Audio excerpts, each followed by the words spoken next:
What's up, everybody? It's your favorite piece of styrofoam's favorite nerd, and today we are looking at another diorama build, this time of a city street for the Protectobots. A couple things I got to get out of the way per usual. This is a sped up video. Everything is sped up 800%. It took place over 5 videos that were posted to Patreon. I post them fairly regularly on build techniques. We go over the materials, we go over the skills, the techniques, all the things that you can learn. This is not about talent. This can be taught. This can be replicated for the most part. There is some stuff here that helps if you have a few resources, but you'll see that as we get there. But for the most part, this is stuff you can do. So now that we have that out of the way, we can kind of continue through. There is another thing that I like to say as we talk about this kind of stuff, and that is that I think that Transformers look better in realistic environments. So my goal is always to create a realistic environment that gives off some sort of scale, also that provides some sort of unique setting. And another thing that I've been taking into account recently is that the colors not match up, but that pop against it.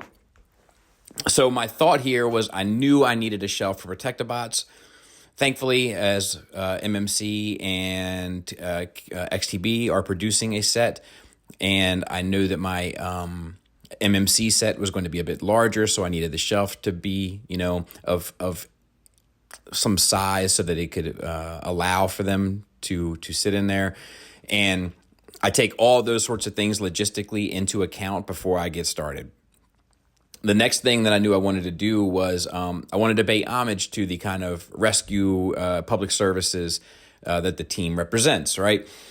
So it's a little bit of a nod to that episode where I think where they were introduced, but it's also kind of a nod to emergency services. My father was a fireman. All those sorts of things do kind of matter to me.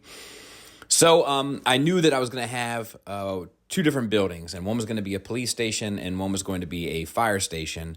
And I knew that as a result, this would give me the scale because you would see how small the buildings were in relation to the size of the robots.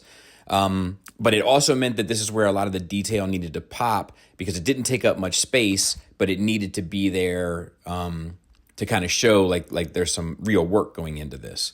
So this was a lot of carving, brickwork, concrete work, asphalt stuff, like just stuff to kind of get different textures, different aesthetic cues, different looks, windows, et cetera, plus make it look somewhat realistic. And you'd probably be disgusted to know just how much research I did looking at older city firehouses, specifically on the East Coast, where they have like a lot of older firehouses, Industrial Revolution stuff, Philly, New Jersey, New York, all that kind of stuff.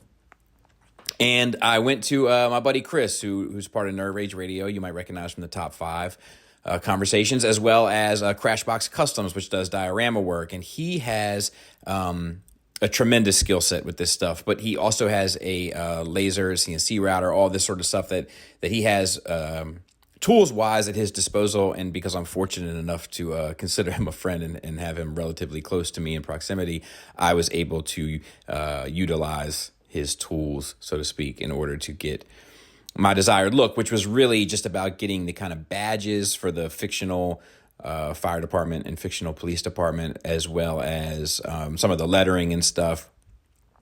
My dad spent a fair amount of his time in the fire service at Engine 61, so I had that as the fire engine.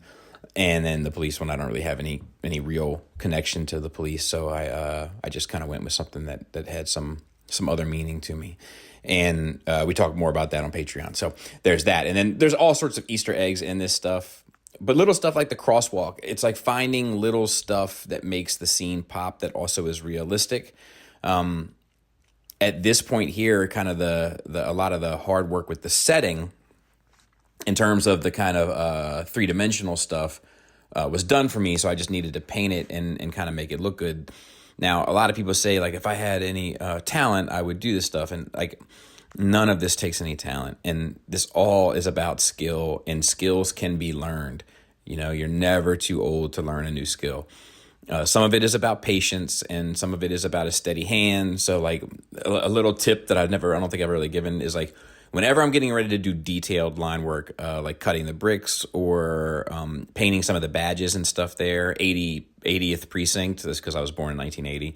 But like anytime I'm getting ready to do stuff like that, really kind of technical stuff in the sense of tight line work, I make sure that it is far from the morning. Why? Because in the morning, I douse myself with 2 cups of coffee before I even really start my day. And even though I have a pretty high tolerance to caffeine, my hand is not as steady as it is later in the afternoon after that caffeine is kind of worn off. So little stuff like that. Now, the background on this was actually fairly extensive. And to be honest, I'm not 100% happy with how it turned out. I don't hate it, but the perspective is off, but I'm not a artist. I don't paint landscapes. I'm just kind of trying to make my way through this stuff and figure it out as I go. And as a result, the perspective is way off. I don't think it ultimately takes away from the effectiveness of the piece. And in fact, as you'll see here at the end, I always show my live reactions as I put them in for the first time, so to speak, because I think it says a lot about how I feel about it and how it sits in my collection. So I didn't exactly know what I was doing. So I did my best, and I think it still ultimately works, but the perspective is off. But I think having this city setting with a nice blue sky, it's going to, a lot of the darker buildings make the white and red color palette, mainly of the protected bots, pop a little bit. Only 5 bots are really intended to go on this shelf, so there's plenty of space for them to have dynamic poses. There's all sorts of Easter eggs and meaningful stuff in there that kind of drives home for me. So I am ultimately pretty happy with this, and I'm anxious to get the rest of the team and put them in. So I hope you enjoyed this. If you want to join the Patreon and learn more, please feel free to do so. Thanks for listening. Thanks for watching. Until next time, take care. And that's it. I think it works. I mean, this does it. It looks obviously like somebody painted it, but when you have a big figure that's going to stand there, you know what I mean? When you have that guy standing there, now all of a sudden it looks even more believable, So, I think it'll work. Let's put Streetwise in it, I guess.